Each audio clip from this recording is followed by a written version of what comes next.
Please be seated.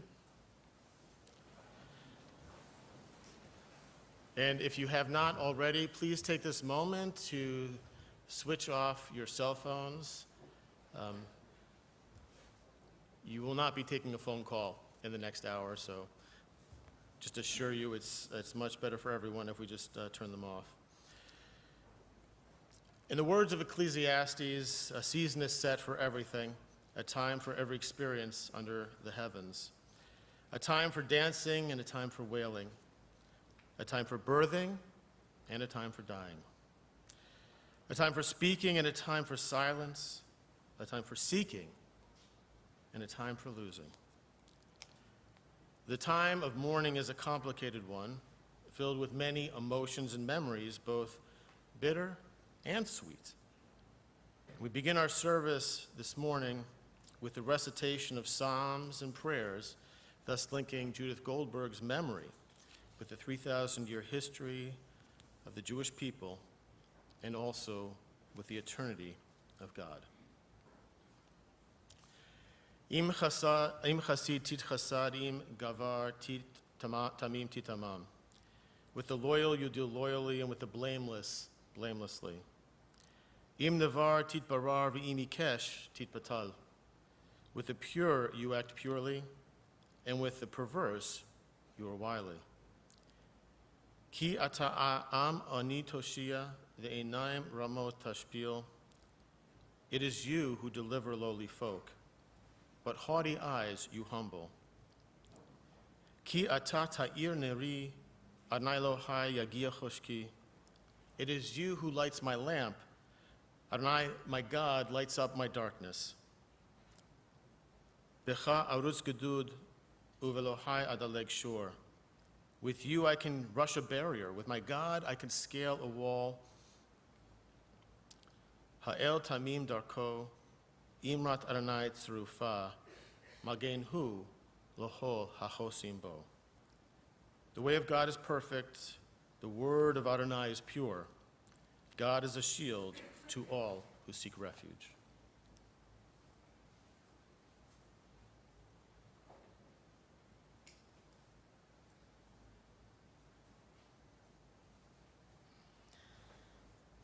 I'd like to read Psalm 15. I offer this psalm in honor of Judy's commitment to chesed, to loving kindness, to tzedek, to justice, and the way that she was honorable in all of her dealings. Mizmor leTavid, Adonai miyagur be'oholecha, mishkon behar kodshecha, holech tamim ufoal tzedek, v'dover emet bilvavo, lo ragal al leshono, lo asa l'rehu ra'a, v'cherpa lo nasa al krovo. Nivze be'enav nimas ve'en yirei Adonai yichabed, nishba lehara ve'lo yamir, kaspo lo natan beneshech ve'shochad, al naki lo lakach, ose ele lo yimot leolam. A Psalm of David. Do we deserve to enter God's sanctuary? Can we merit a place in the presence of God? Live with integrity, do what is right. Speak the truth without deceit. Have no slander upon your tongue. Do no evil to others. Do not mistreat your neighbor. Spurn a contemptible person, but honor those who revere Adonai. Never retract a promise once made, though it may bring you harm. Lend no money at unfair rates, accept no bribe against the innocent. Make these deeds your own, then you shall stand firm forever.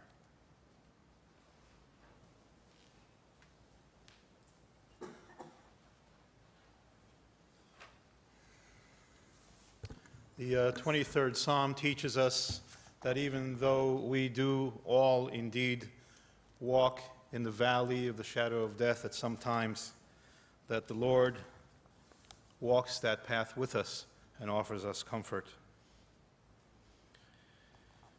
Adonai rohi lo echsar, binodeh sheyar bitzeni, על מי מנוחות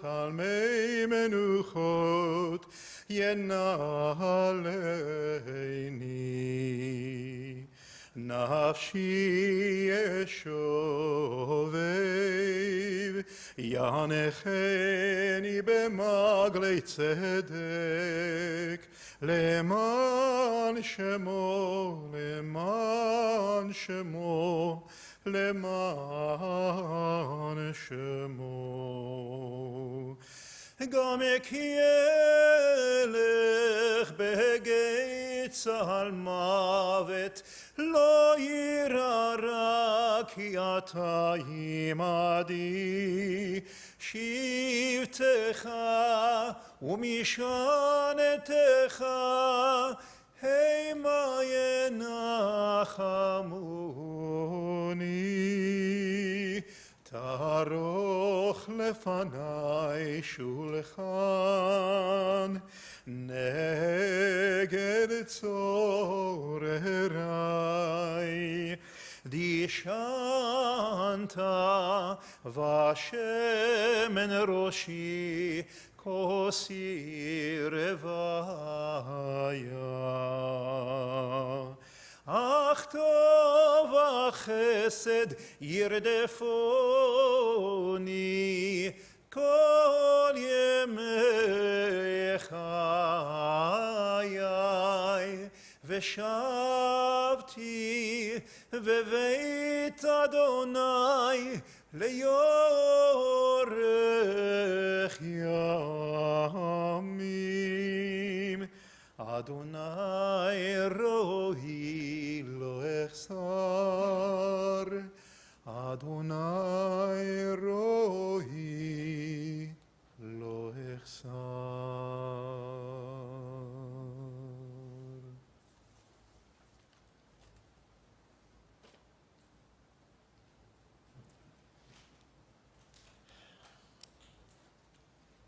It's now time to turn and to share memories of Judy, to help us understand her and her life, and to begin her son Adam speaking from the family's perspective.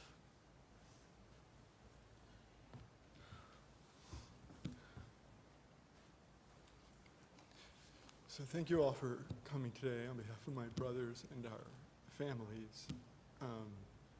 And for those who are unable to be here today and are watching on live stream, we know you are here with us. As you'll hear more about later from Rabbi Lucas and Rabbi Kalb, this is a very fitting place for us to be.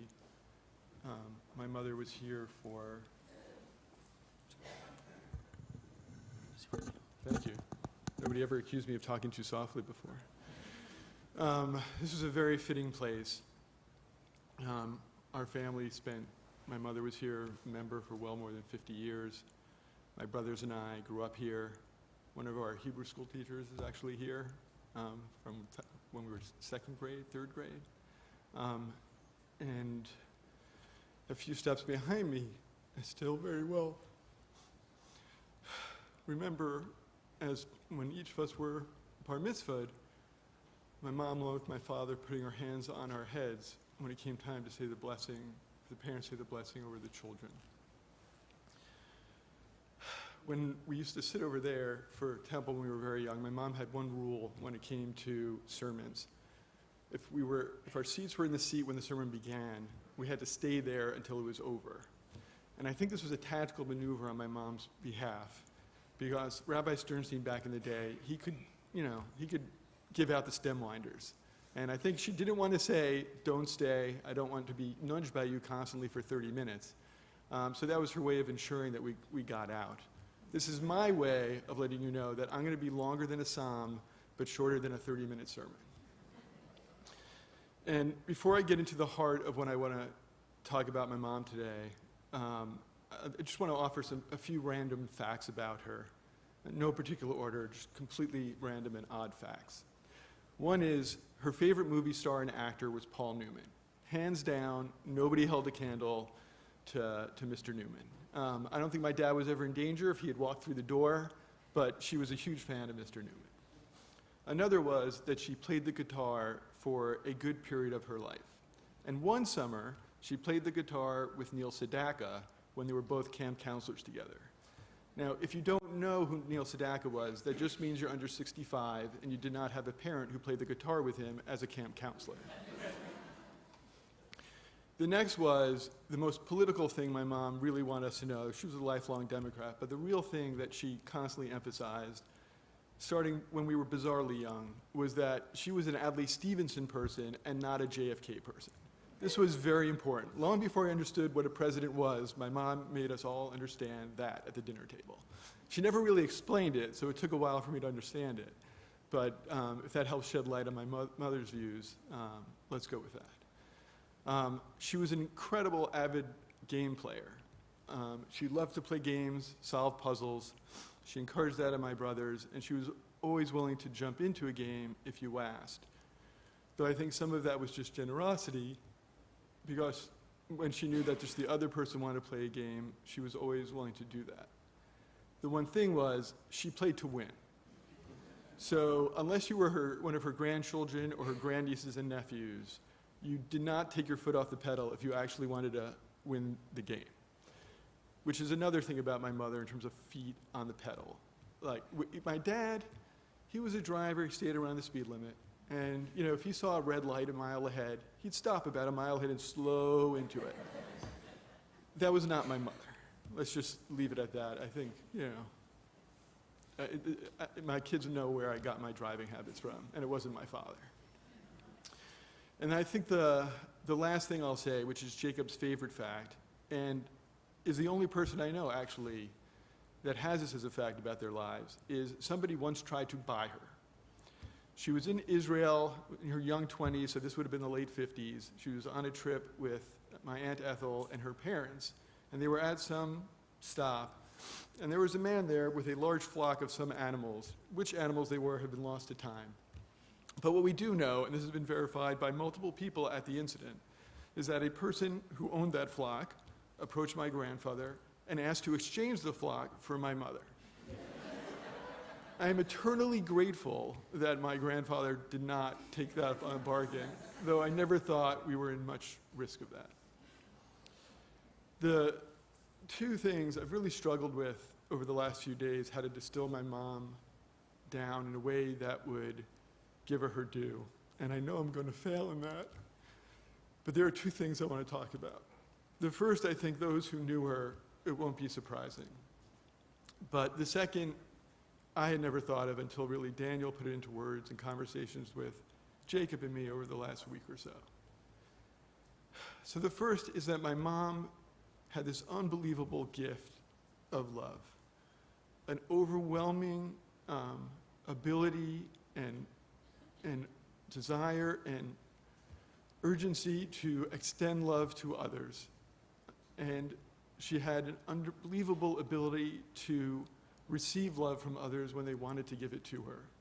And those are different things, and we saw different instances of that throughout, my brothers and I think, and our wives throughout our lives and our grandkids.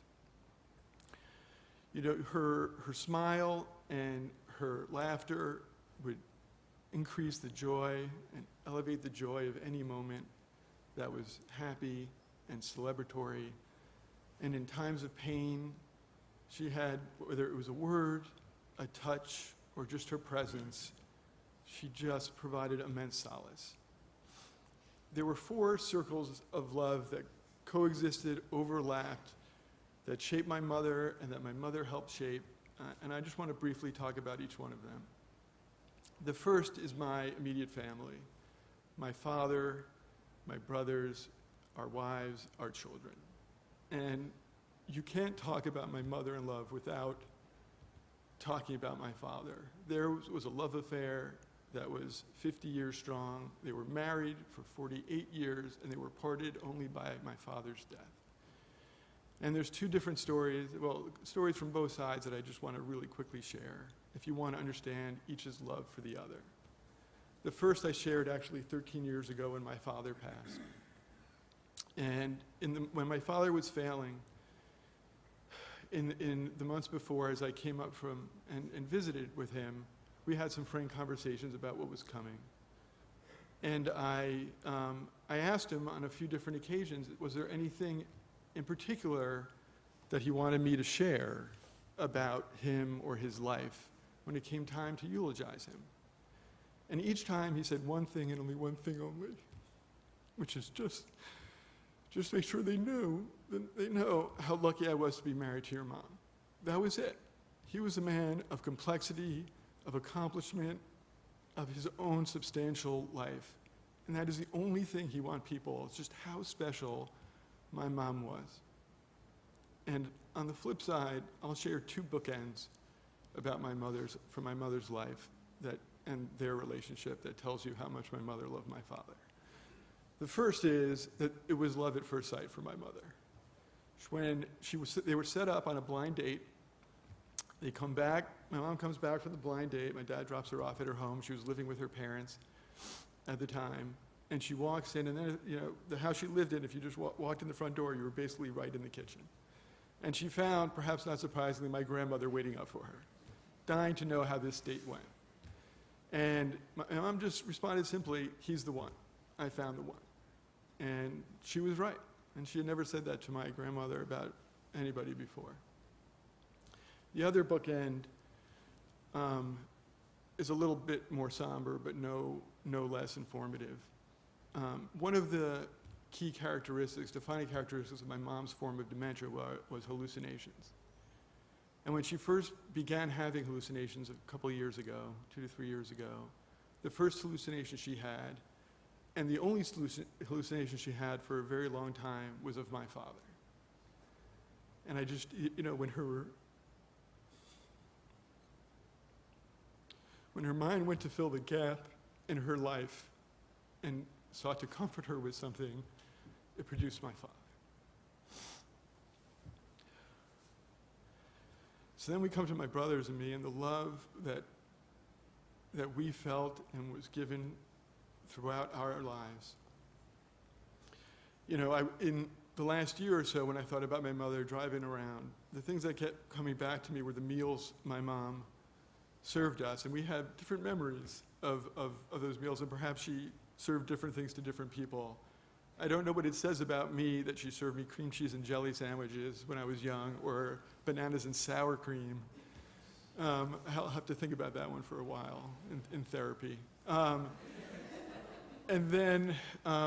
we do all three share incredibly strong memories of these amazing Friday night Shabbat dinners, where it was chicken and or steak, and I think the memories that unite us on that was just the warmth of those dinners, seeing my mom lighting the candles, and just the conversations, but it was the food. And then you can't mention my mom's love in our family without mentioning her love for her daughters-in-law, which were her daughters in every way. There was no in-law to my mother.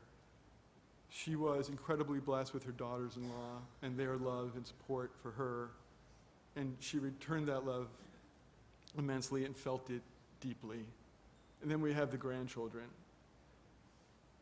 There are no words that I'm not going to try to express the depth and breadth of my mom's love for her grandchildren. I will say this, that in the increasing difficulty and challenge over the last 2 to 3 years with my mom's condition, I never saw my mom as happy as when she was with her grandchildren. And the joy they gave her, the boost they gave her, was unbelievably valuable to my mother and incredibly valuable to my brothers and sisters-in-law and wife. So that's this first sphere.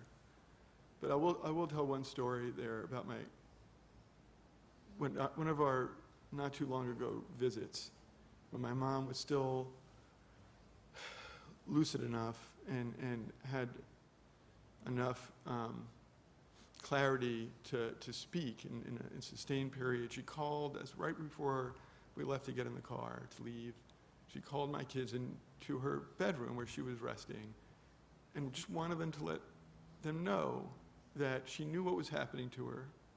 She was okay with it. She was not afraid. They should not be either, and that she loved them all very dearly. So that's the first sphere. The second circle is my mom's sisters and her parents. You know, my mom was the youngest sister by far. She had three fantastic older sisters who gave her immense love and support in our entire family. And she had two amazing parents.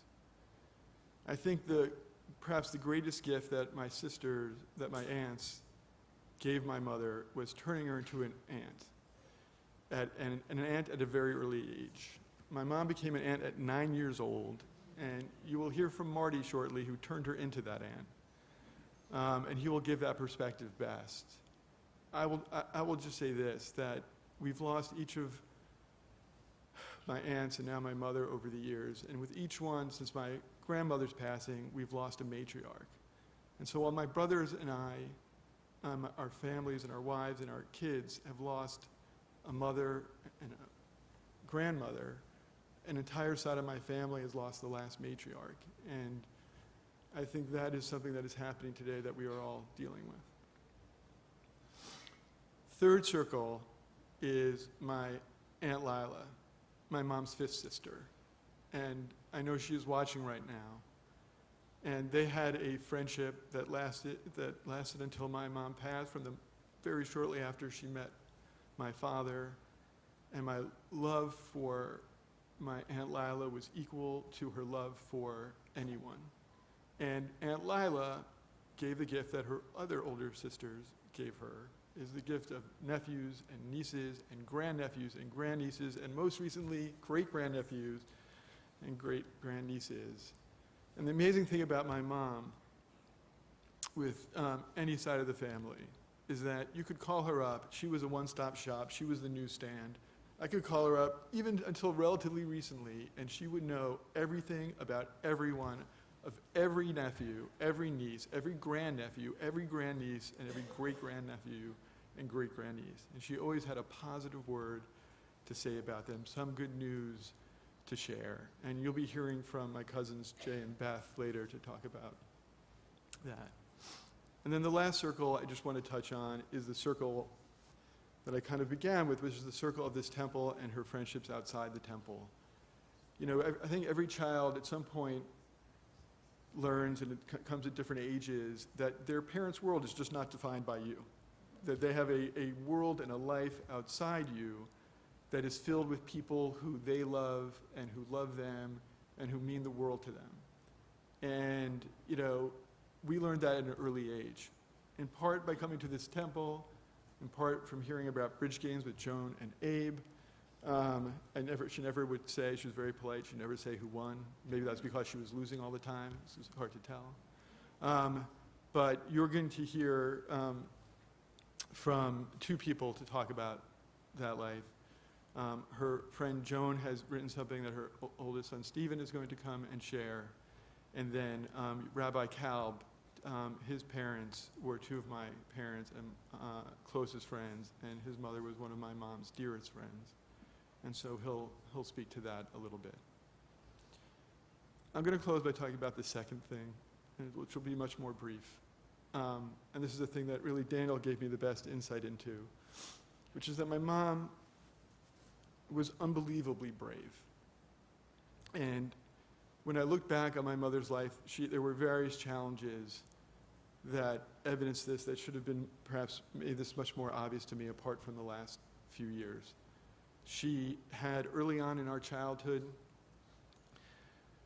she had a heart infection that sidelined her for about a year, and she fought back from that. And I can't imagine how difficult that period must have been for her as a parent and as a spouse. And then when my father got ill, for the first period after it was clear that my father may only have a few months left, at some point after the initial shock and while she was caring, she envisioned that she was going to move into the apartment building with my Aunt Ethel, where my Aunt Ethel lived and out of our house. But then a couple of months after my dad fell ill, and my Aunt Ethel fell ill, and she fell ill of cancer and died before my father passed. And then, so within a few months of each other, my mother lost her last remaining sister and my father. And I have no memory, because she did not let it defeat her. She did not let it get her down. She focused on her immediate family. She focused on her extended family. She kept going. And then, of course, the dementia that started affecting her perhaps as early as 5 years ago, but really took its hold 3 years ago and got progressively worse, especially over the last 2. And as you could hear from the story, what I related earlier about my mom and her grandkids, it's not that my mother wasn't aware. It's not that it did not get her down. It's not that she was not upset by it, but she did not let it defeat her. She did not let it get in the way of her enjoying what time she had left as herself. And for that, I am both in awe and forever grateful. So, thank you.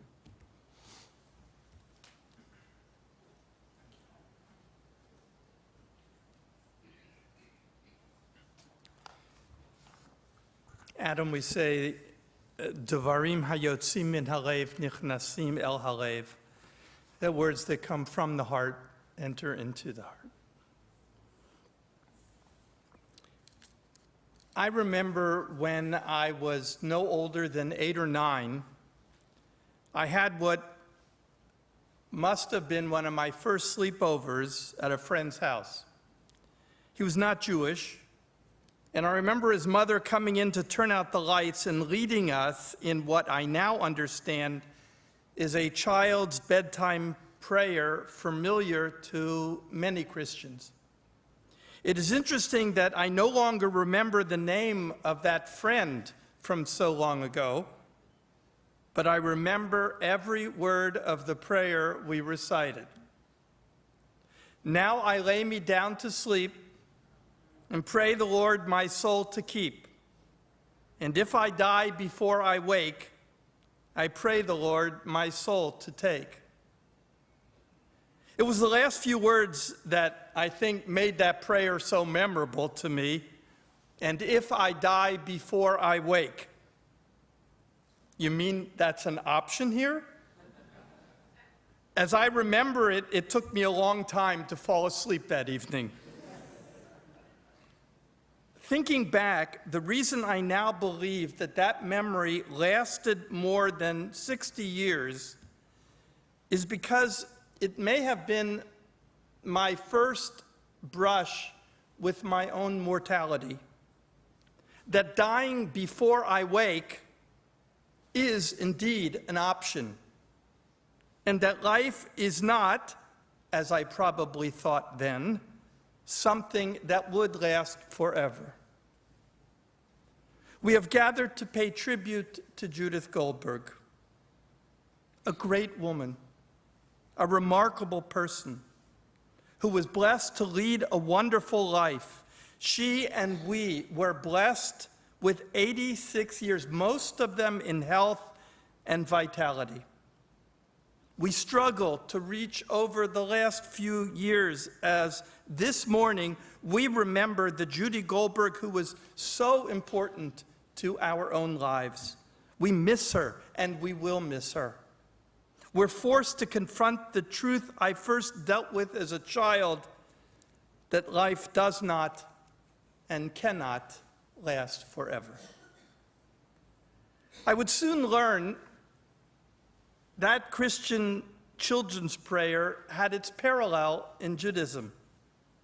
There's a prayer, most of us are familiar with it. It's included in every daily prayer service and repeated as the final prayer on Shabbat and holidays, Adon Olam. Adon Olam means master of the universe and is a praise to God who created heaven and earth, but it's the last two lines that express a sentiment very similar to the child's bedtime prayer I confronted when I was 8. Biyado afkid ruchi, in your hands I place my soul, be'et tishan va'ira, when I sleep as when I wake, ve'im ruchi geviati, and with my soul, my body too. Adonai li v'lo ira, the Lord is with me, I shall not fear.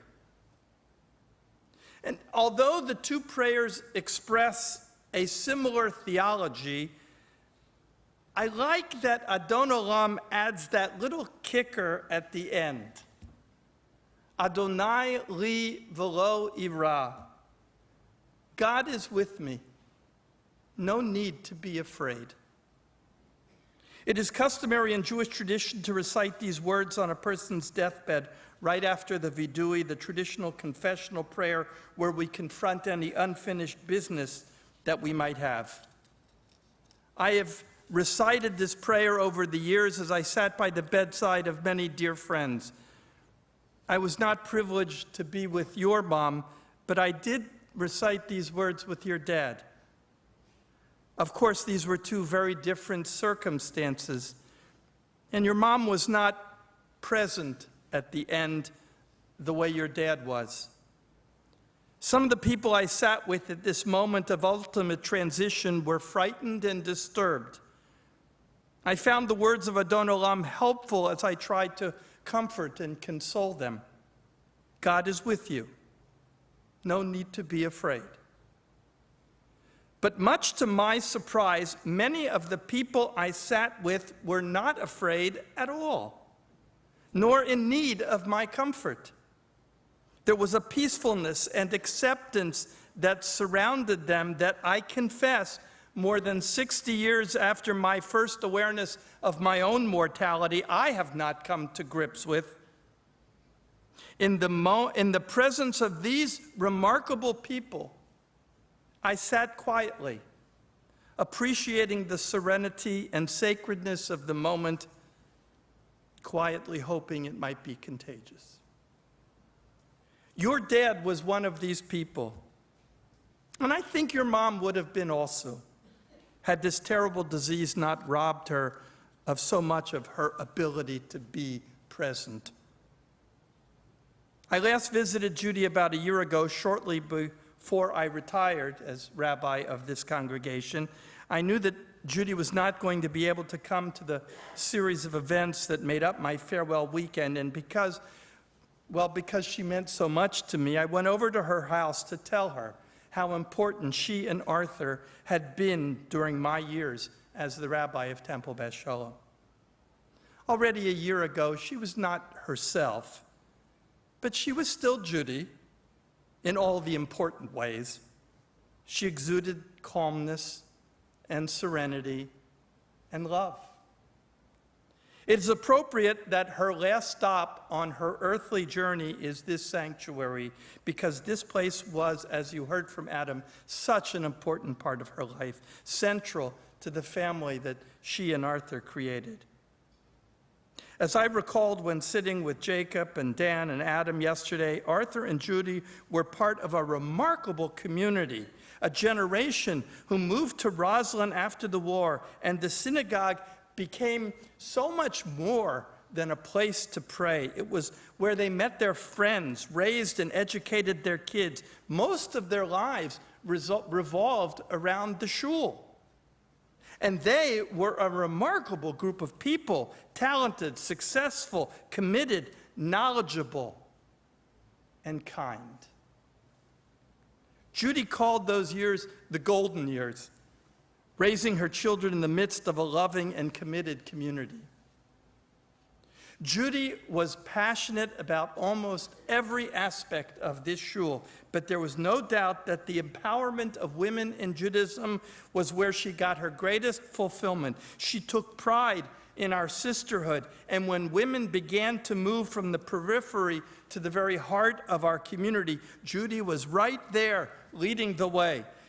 As the second woman president of our temple following Bernice Cohen, Judy inherited what then might have been called some man-sized challenges. The problem of a building, a new addition that was being built to create the new temple, Beth Sholom, and she found herself mastering skills of engineering and building and accounting that she never bargained for. And in the process, she earned the respect and support of the men she worked with, as they learned that not only could she get the job done, but without her, they might not have gotten it done. Judy was the president during the challenging transition as Rabbi Sternstein retired. There were those who are here who remember those times, and they will remember that Judy conducted herself with dignity and respect as the turbulent seas around her churned. I think she would have been pleased to see the calm transition that is now taking place. Being a leader can be a thankless job, but this synagogue will forever be indebted to Judy for her love and leadership. And if all this was not enough, after she finished with her presidency, she headed the rabbinic search committee that brought me to this temple. When Judy called me to invite me to become your next rabbi some 30 years ago, little did I know that that call was the beginning of one of my most precious relationships. But it wasn't just me. Judy and Arthur became our most valued advisors. They excelled in the role of senior counselors and wise advisors. Time and time again over the years, we turned to them for guidance and counsel. I can think of more than a few contentious board meetings. We Jews take our shuls very seriously. And it was not unusual for voices to become raised and tempers to flare, but not Judy. She sat quietly, listening to all sides, taking it all in, and in time we would turn to her and say, "Judy, help us."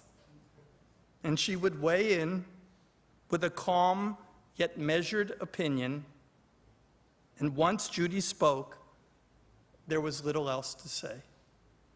I cannot count the times when hers was the last word on many an important issue.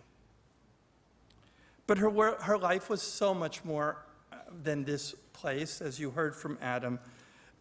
She was so proud of you, Jacob and Dan and Adam, her boys.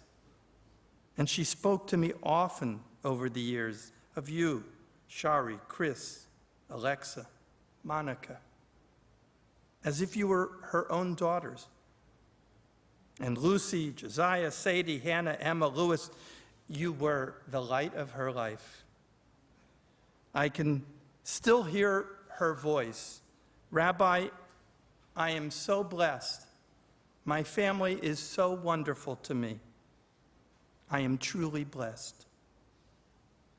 And like Adam, I could not possibly pay adequate tribute to Judy's life without including Arthur and their 50 years of love and labor together.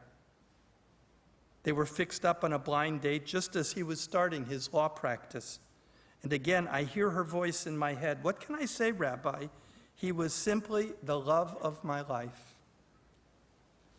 Judy had enough love to share with her sisters, with Rosalind, Irene, and Ethel, with her sister-in-law, Lila, who's like a sister. May their memories be a blessing. With nieces and nephews and grandnieces and grandnephews, many who are here today to pay tribute to her precious love.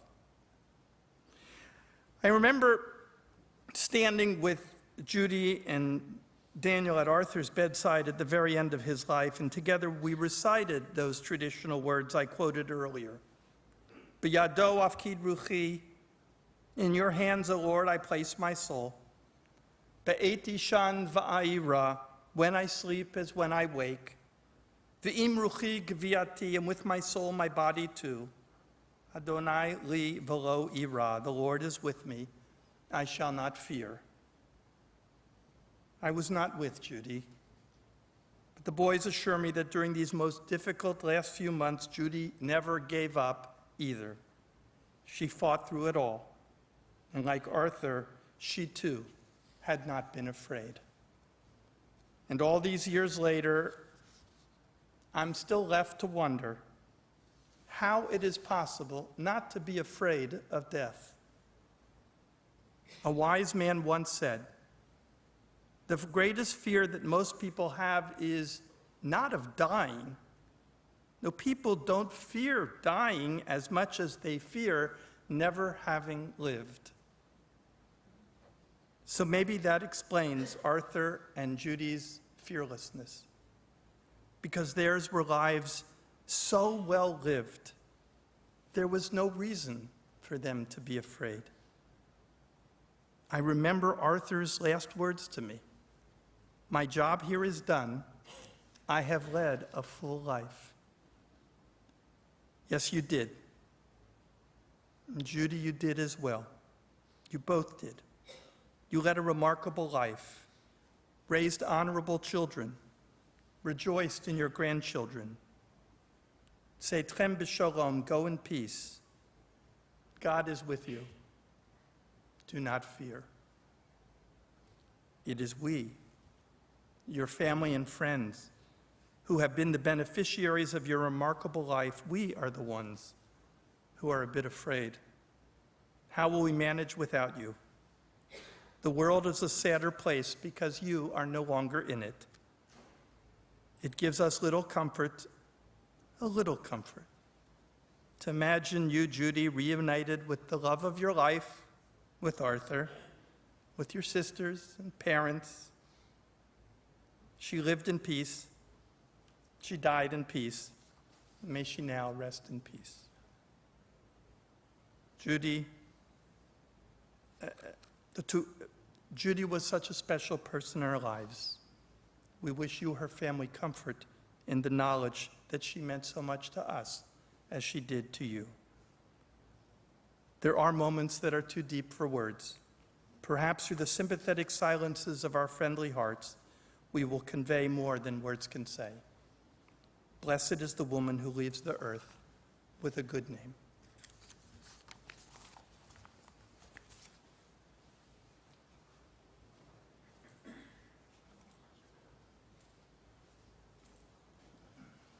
We'll now have the opportunity to hear from some relatives and friends, just some brief memories of Judy, beginning with her granddaughters.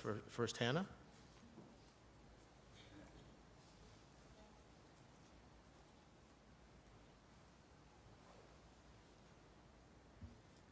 My Nana had one of the greatest capacities to love out of anyone I've ever known. I had the privilege to grow up watching her make everyone in her life feel valued, understood, and incredibly special. I, of course, have seen this the most through her relationships with her 6 grandchildren. She poured her love for each of us into every super duper, every sleepover and pancake morning, the board games she didn't allow us to win, and the special challah covers and tallis bags she lovingly designed and personally stitched for each of our bat and bar mitzvahs. As everyone here knows, my Nana was remarkably strong and intelligent. I saw this in her throughout my life, but seeing her communicate as her dementia progressed was incredible.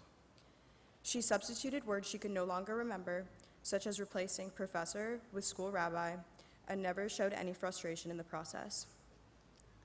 But what made my relationship with my Nana one of the most meaningful that I will have in my entire life was how unconditionally she loved me. If I was happy, she was happy. She showed up to every concert, dance recital, sports game, or activity she possibly could. She never asked me if I was doing well in school or these other activities, but instead always asked how I was enjoying them. When I would say I was, her warm enthusiasm and the smiles she gave me always made my passions intensify. Her happiness for my happiness taught me that the only way to disappoint her was by accepting negativity into my life, and so I've learned from her to always choose happiness. As my Nana's dementia progressed, she repeatedly told me a story about picking me up from preschool one day. As she described it, as soon as I saw her, I immediately started beaming and ran into her arms. This story was always followed by telling me that I am a light in everyone's life, one of the brightest stars in hers, and the diamond in her heart. This is the same story she told me when she gave me the heart necklace with the diamond in the center close to 10 years ago that I've worn almost every day since. If I was a light in her life, then my Nana has truly been a strength in mine. She always called me my girl, and I really am. I remember hoping that she would be with me when I graduated high school, and I'm so grateful that she was. But now, here I am getting ready to graduate college and not ready to say goodbye to her. I'm sure that many of you also felt that my Nana was someone who it was impossible to spend too much time with. For me, she also was the person who taught me to love myself, to choose the things that make me happy, and to love my family and friends unconditionally. Because of her gifts to me, I will live the rest of my life trying to make those around me feel valued, understood, and incredibly special.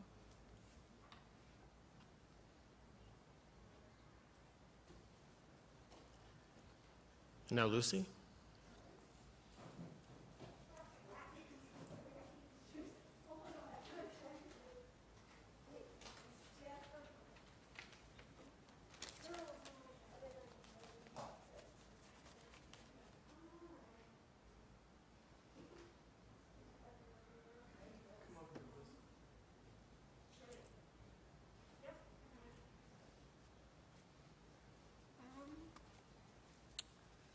So, hi, I'm a little less prepared than Hannah, but yeah, I just wanted to say that, my grandmother was one of the nicest people that I ever know, and, it's a very bland statement, oh, she was a nice person, but she was truly, in all circumstances, trying to find the positive and the best in everything. And we would always have a tradition. She would ask me how I was doing in school, and I would give her at least 20-minute rant about whatever teachers I hated, and she would just be like, you should find teachers you like. She always liked hearing about the teachers that I liked more than the teachers that drove me insane, and so I would try to find at least one that I could tell her that it was nice, because she wanted to know that I was in a good spot, and she always wanted me to be the best person and have the best life, and she was just one of the few people I knew that in all circumstances she would just be unwaveringly kind. She had so many, I have so many stories of her just being the positive force in whatever room she was in. When my siblings and I, we were trying to make up Secret Service code names for each other, which always involves a certain level of playful insult. And so Nana was driving us to the diner, and so we were like, Nana, why don't you come up with one for Dad? And every single one she could come up with was a Yiddish term of endearment. And we'd be like, Nana, you don't understand the game. Hey, you're supposed to read him. He's too tall, his glasses are such ovals, I don't know. But she didn't understand the game, because she always just saw the good. She never wanted to be even jokingly insulting, even though she would make fun of me whenever I told her I was tired. And she loved to play games, she loved to be involved, even though she wouldn't play Stratego because I beat her the first time she tried it. But she was just, I have so many stories. My friends and I from school, we have an online chat forum, and I had so many stories of her that they just like to hear of how just nice and she was. So we had a whole channel on our little chat forum where it was just called Lucy's Wholesome Grandmother. And whenever I thought of a new one, I would just type it in, because she never met them, but she did still bring positivity to their life. And so I think that that's something that people should know about her and remember about her, is that fundamentally she was just a really nice person, and that's not easy to do. So, thanks.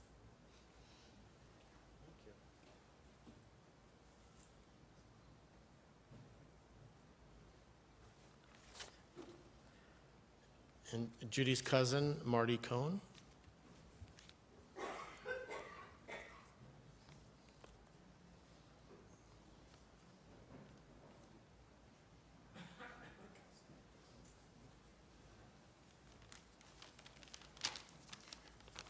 Actually, I'm Judy's nephew, and I'm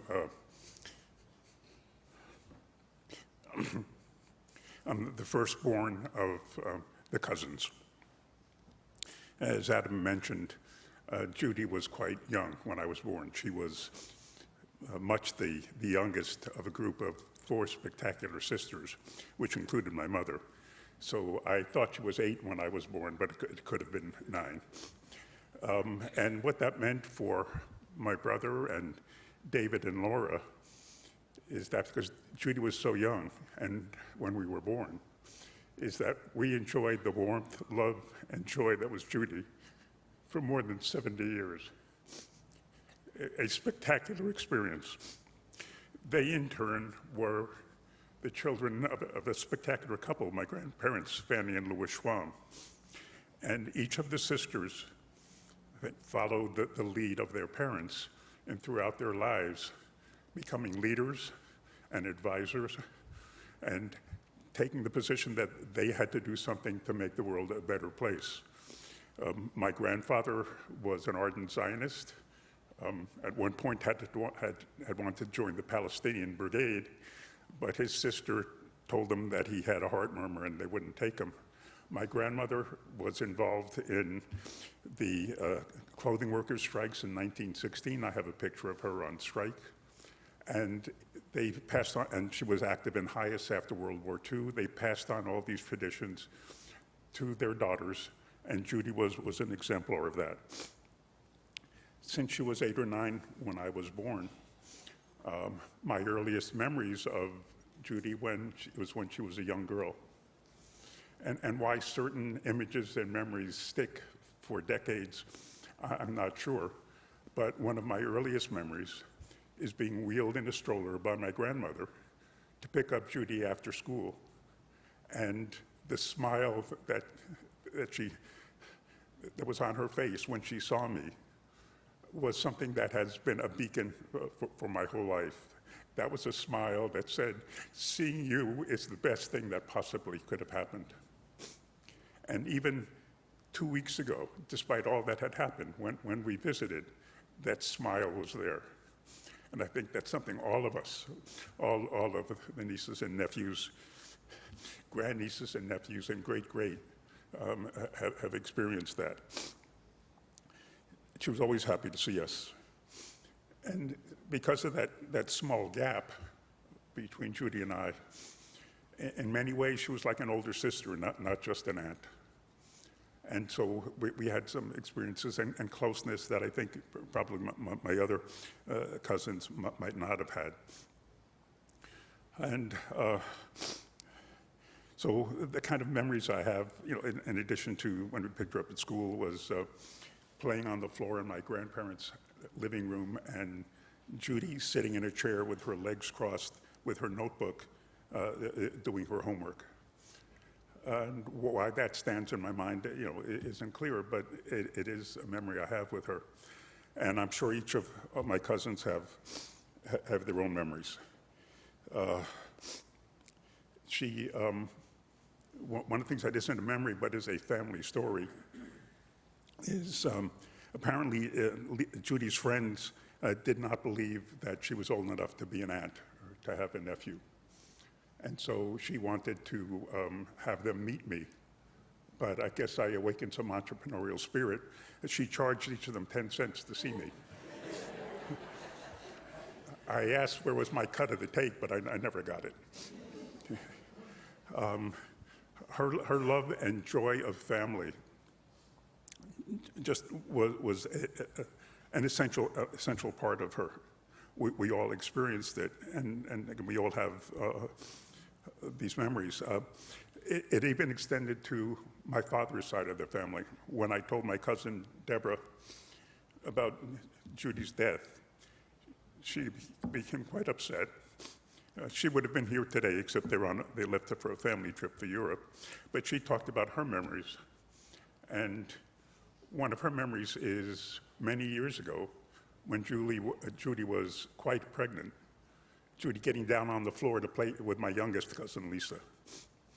And again, these are just memories that emphasize how much love and joy in family Judy represented. She has pictures of all of us, all the cousins and our children, on the wall in her house. And just whenever we spoke to her, she wanted to learn about everybody and talk about everybody. She made everything seem very special. I have some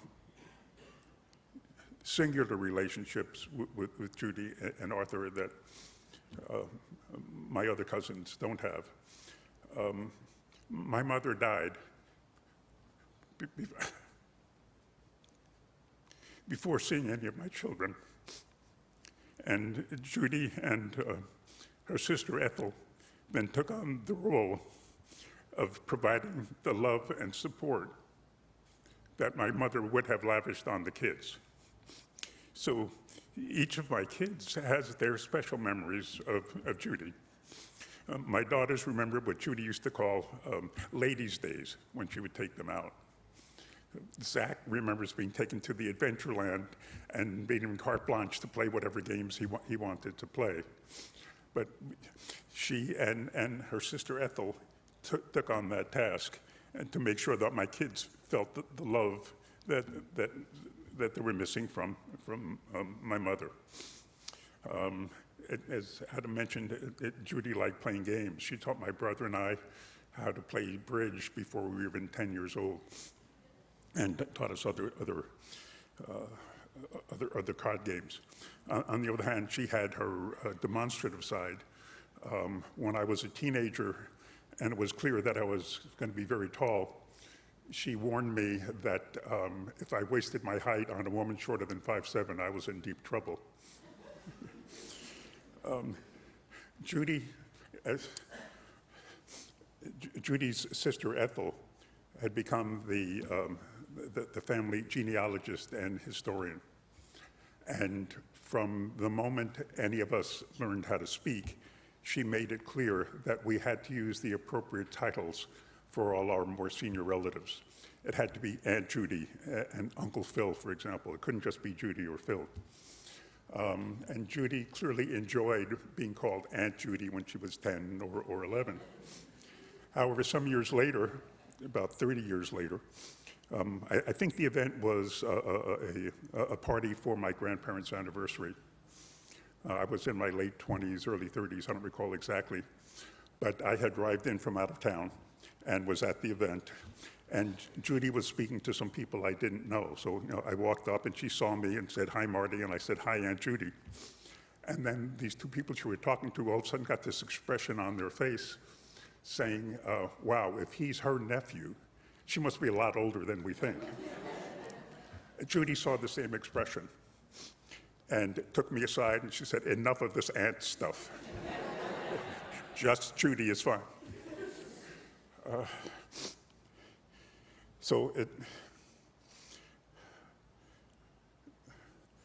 After my father died, I went through some very difficult times while I was living here in East Hills. And Judy and Arthur, as has been the case for so many other people and so many other organizations, became my support. They helped shepherd me through some extremely challenging and threatening events. They were there for me all the time, for advice, for comfort, just as a place to hang out, and were substantially responsible for my getting through that extremely difficult time. She was loving, compassionate, wise, a leader, an advisor, and I and my cousins benefited from all of that, as did my children.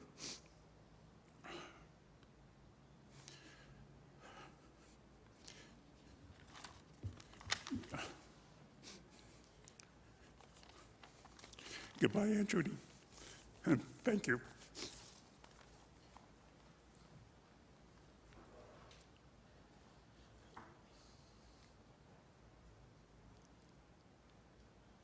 Beth and Jay Eisner.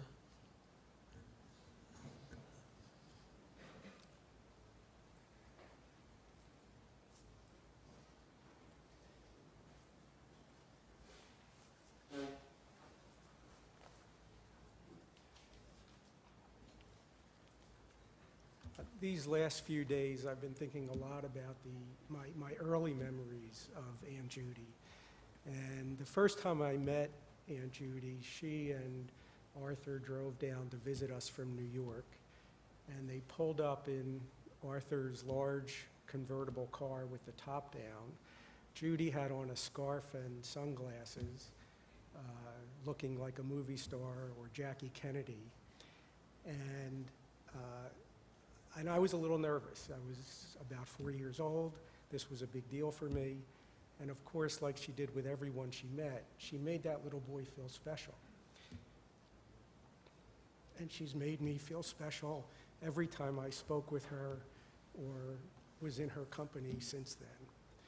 That was her superpower.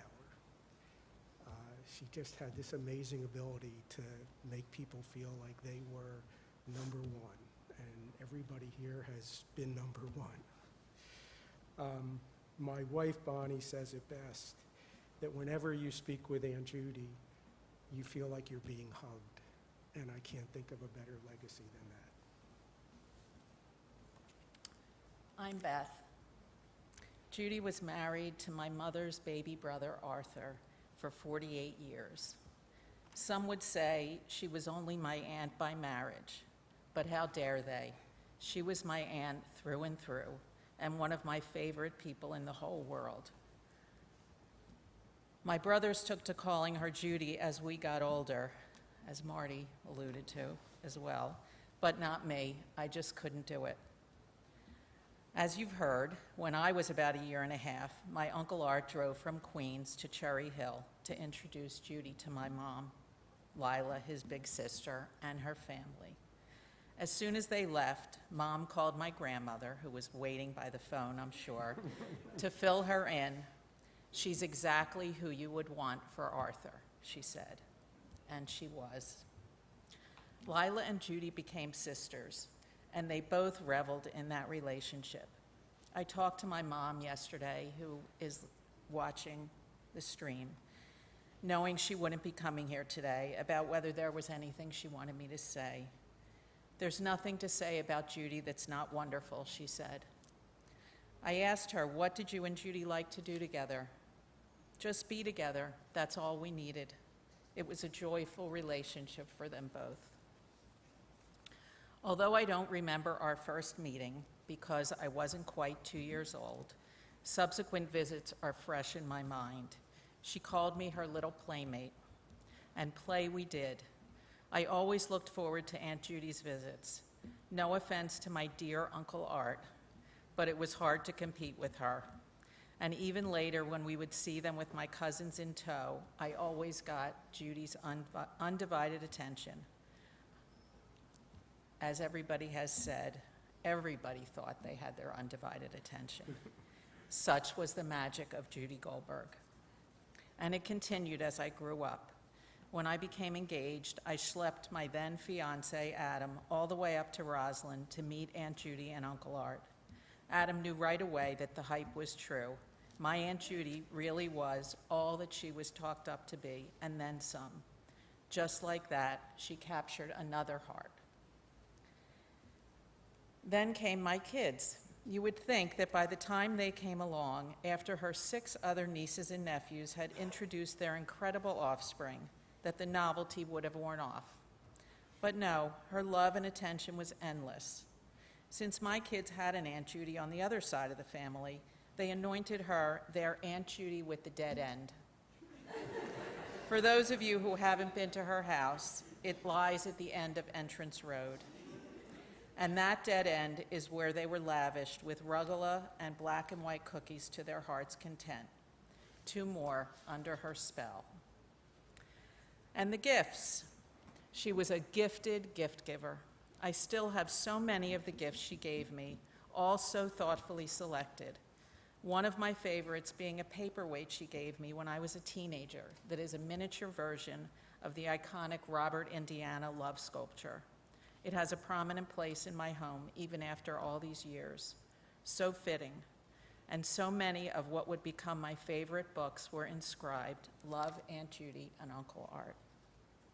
In later years, many of our visits were on the phone, The sound of her voice when she heard mine would always make me smile, like that hug that Jay referred to. Hi, Aunt Judy. Beth, honey, how are you? And we would talk and talk and talk about everything. And then we would talk about how much we loved talking to each other. And then we would talk some more and laugh, and then talk about how much we loved each other and why didn't we live closer. Some more talk, and then an I love you until next time. We who had the privilege of being loved by my Aunt Judy are as lucky as it gets. She had a special sauce that is tough to replicate, and we will miss her dearly.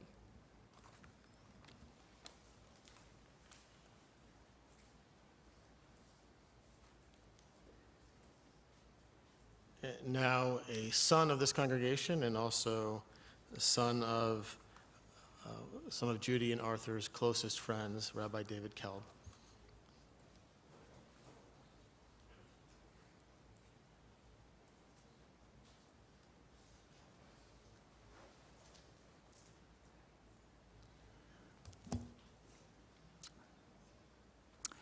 The Kutzker Rebbe, Rav Menachem Mendel of Kutsk, says, "There is nothing as whole as a broken heart." What does this mean? If our hearts were never whole to begin with, they cannot break. Our hearts are broken today. As we show kavod, as we show honor to Judith Goldberg, Yehudit bat Mordechai Aryeh v'Hana Fega.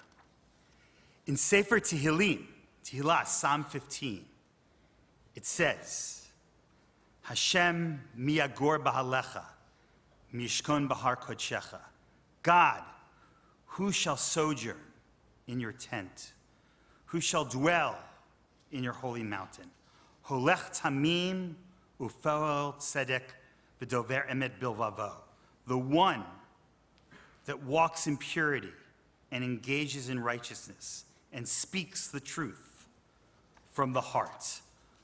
Lo ragal, lo al lashano, lo asa l'reu ra'ah, v'cherpa lo nasa al krovo.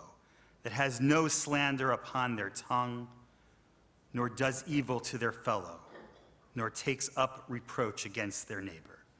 Dear God, please know that you will be welcoming to your tent and to your holy mountain, Mrs. Goldberg, because there was a real purity in the way she walked this earth. She always spoke the truth from the deepest place in her heart. And I cannot remember a time she said a bad word about anyone. I want you to know that since I heard the news of her passing, I have connected with so many people who knew and loved Mrs. Goldberg. They all had a deep feeling for her. Her sense of humor, her compassion for people, her love of family, and her concern and deep involvement in community. Before I go further, I need to share with all of you that I will not be referring to Mrs. Goldberg as Judith or Judy, only as Mrs. Goldberg. I know there's like a theme going on here in relation to some of the speakers, but this is always the way I address Mrs. Goldberg. Even when I became an adult, that was only very recently, Mrs. Goldberg would ask me to call her Judy. She even asked my children to call her Judy. And I would always say, no, no, no, we'll have none of that, Mrs. Goldberg. I will call you Mrs. Goldberg, and so will my kids. And that's the way it has always been, and that's the way it will always be. But no one should mistake my formality and insistence on showing proper respect for anything less than a very real feeling of closeness. You see, Mrs. Goldberg was my mother, Felicia Kalb's best friend in this world. In Mishnah Avot, chapter 1, Mishnah 6, it says, Uknei lecha chaver. You should acquire yourself a friend. The language here of Uknei lecha chaver, and you should acquire yourself a friend, is an interesting usage of terminology. Uknei is literally translated to buy oneself a friend. Is that what it means? That we should pay for friendship? God forbid. The Rambam, Maimonides, in his commentary on these words says the following: acquire for yourself a friend. The Mishnah uses the expression acquire, not provide yourself with a friend or make friends with others. This emphasizes the importance of friendship. For a person should always have a friend who will help them. If one does not find one easily, one must make efforts in this direction. If necessary, one should procure friendship until true friendship is established. Mrs. Goldberg was a true friend and did not make my mother nor countless others acquire her friendship. She gave it with an open heart. There were so many who benefited from her great warmth. That was her true gift. She was always there for my mother. She made her laugh. She listened to her. She helped her to figure things out when life was complicated. When she was upset, she would always cheer her up. When she was down, she lifted her up. And they had a lot of fun together. In fact, Jacob, Daniel, and Adam, I know that as soon as your mom soared up to heaven, I am sure my mother first showed the proper deference to your father, Mr. Goldberg, and let him greet your mom at heaven's door. But as soon as that happened, my mother said, Harold, now you and Arthur go to whatever meeting you have today. And by the way, I have this feeling that my father's been like leaving, going to like a lot of meetings, and like leaving her like alone in whatever house they have in heaven. And my mother says, me and Judy have a lot to do. We have a lot to catch up on. So you go to your meetings. Although I have this feeling that maybe Judy wants to go to the meetings too. Because, by the way, there are board meetings in heaven. It still goes on. My father tells me that. I speak to him every now and then. And they look for rabbis, but don't apply too soon. Okay? And my mother and Judy, I really want to emphasize this to everyone.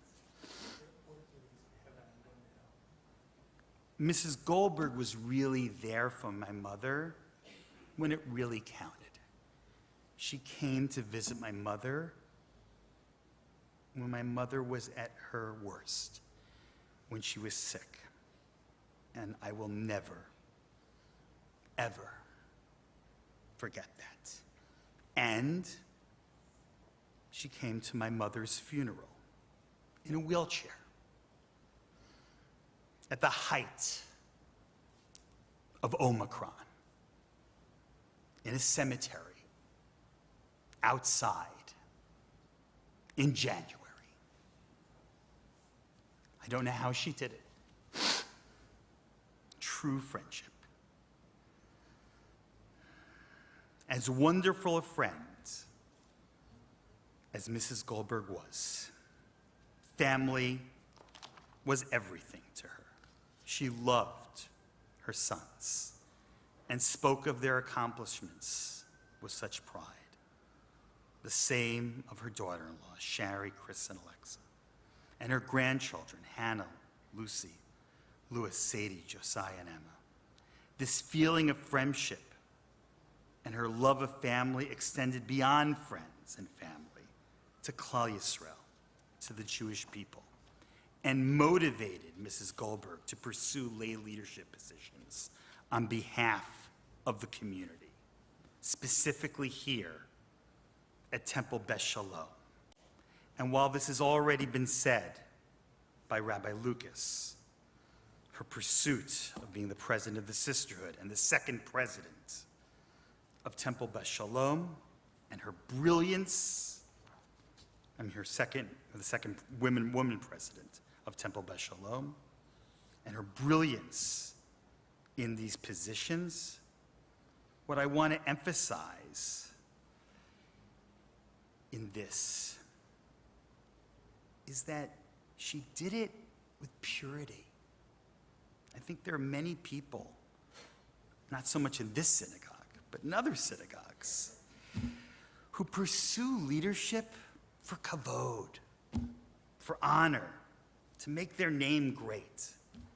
Mrs. Goldberg pursued leadership to help, to make things better in the world. It wasn't about her. It was purely about the community. And she didn't ignore her personal spiritual pursuits either. She had an adult bat mitzvah. And she did all these things, when it was not common for women to be pursuing these activities. Mrs. Goldberg, you have impacted so many lives in this world. You have made us better spouses, parents, and community members. We are grateful for all of your contributions, your love, your generosity. We will always love you, and you'll live on forever in our hearts.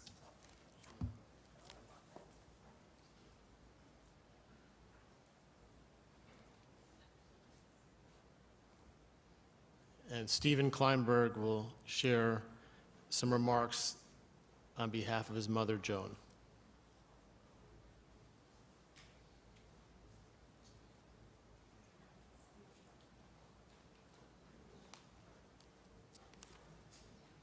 Good day.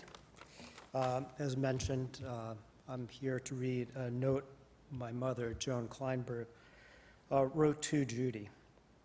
And if I started on the right page, it would be great. As I write this, I'm experiencing such profound emptiness. My friend, my cohort, the sister I never had, all the good things one would want in a friend I had with my friend Judy. I will miss her warmth, her smile, but especially her look when I entered a room. My Joni, she would call me. The only other person to call me Joni was my dad. We walked the streets of Roslyn with our children, the alleyways of Europe, the beaches of the Caribbean, the fantastic sights of Hawaii, New Zealand, and Australia. Art, Abe, Judy, and I shared experiences at home and abroad for 50 plus years. And we never tired of being together. We were blessed with a friendship that grew and never diminished. Abe and I are forever grateful. Judy, as was Art, will be sorely missed. Your forever friend, Joan.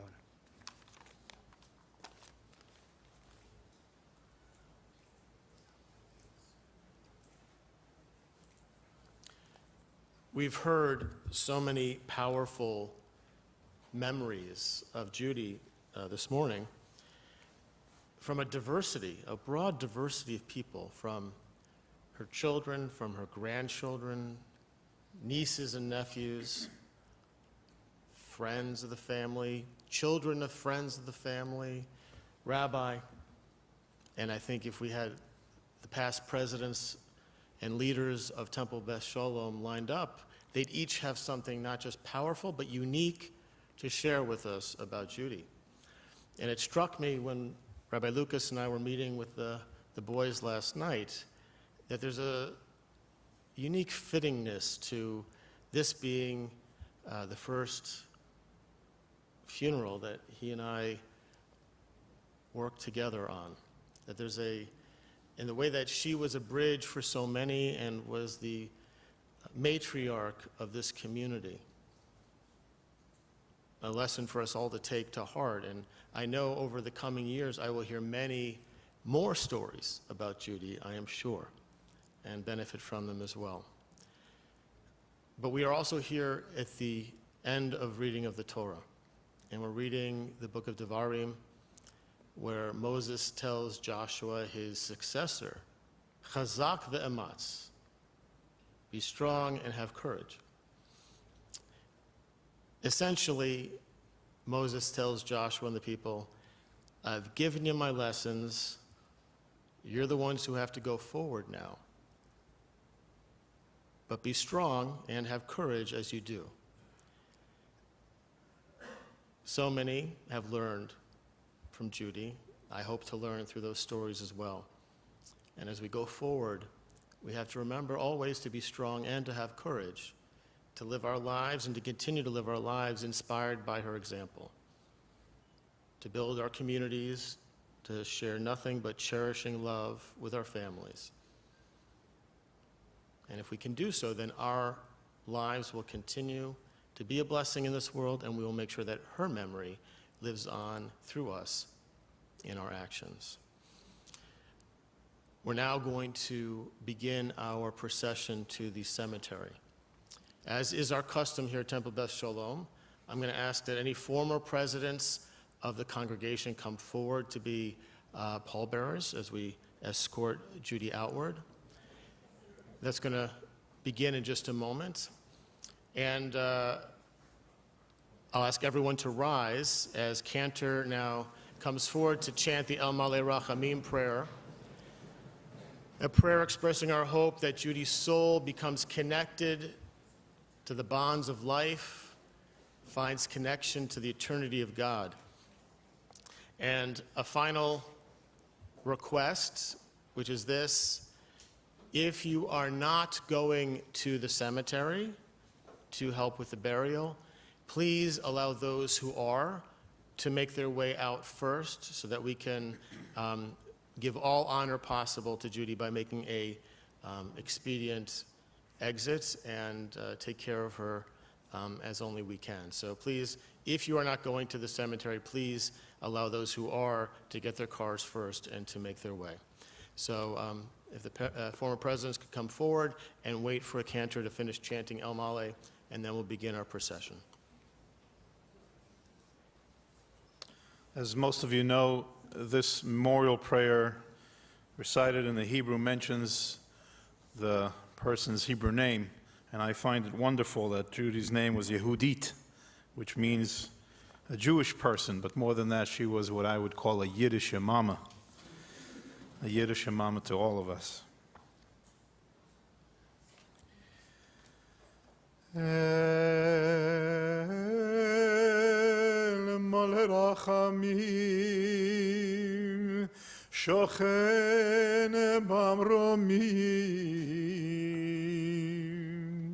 hametzei menucha nechona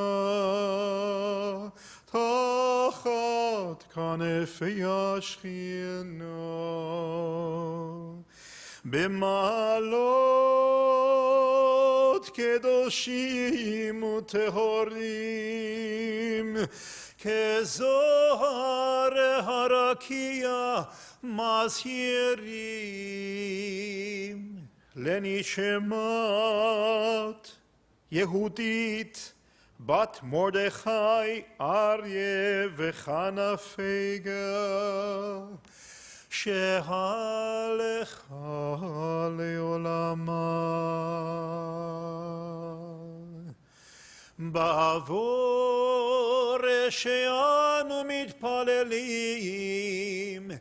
ביד הזכרת נשמתה בגן עדן תהי מנוחתה. אנא בעל הרחמים הסתיריה בסתר כנפיך לעולמים. וצרור בצרור החיים את נשמתה. אדוני הוא נחלתה, ותנוח ושלום על משכבה, ונאמר אמן.